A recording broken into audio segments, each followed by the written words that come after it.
Covering news that matters. Fox 23 News at 10 starts right now.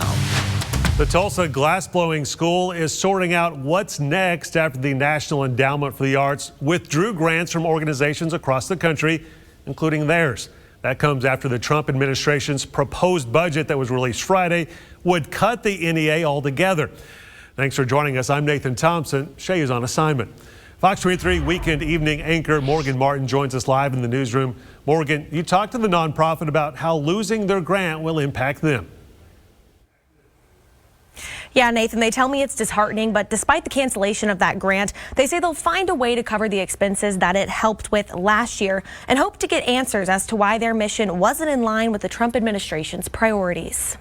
They changed their priorities in a retroactive fashion, and that makes it hard when you're writing for a grant. If you get the goalpost moved on you, it makes it a little challenging. Executive Director Janet Duvall says this was the second year the Tulsa Glassblowing School received a grant from the National Endowments for the Arts. She says after a very competitive process, it was announced in January they would receive the funds through July of this year. We found out last Friday, late in the evening via email, that they were withdrawing it.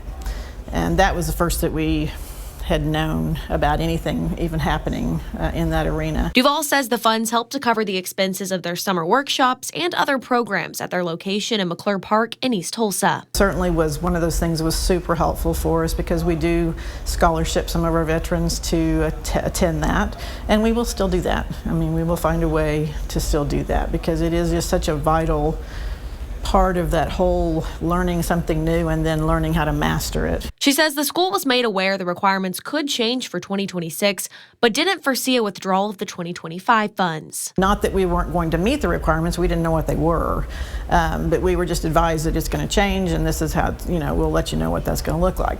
We didn't think that they'd let us know what it would look like in a withdrawal letter. We expected maybe a little more insight. She says their mission has always been to help not just serve veterans and students, but the public through an art form that brings out the best in people. What they find is not only a sense of camaraderie, but they also find it just for that 2 hours, they're just not thinking about anything else but that molten glass on the end of a pipe. So it very much helps deal with some of the anxiety and PTSD and just the day-to-day frustrations that they may experience. She says the school plans to appeal the withdrawal.